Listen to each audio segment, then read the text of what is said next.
আকবার।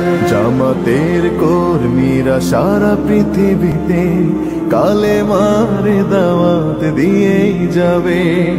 জামাতের কর্মীরা সারা পৃথিবীতে কালেমার দাওয়াত দিয়েই যাবে।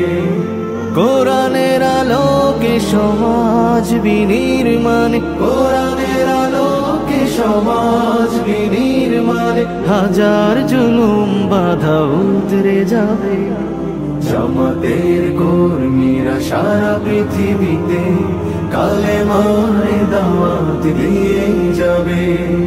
জামাতের কর্মীরা সারা পৃথিবীতে কালেমার দাওয়াত দিয়েই যাবে। যাদের আদর্শে নবীজি চেতনা ইসলাম,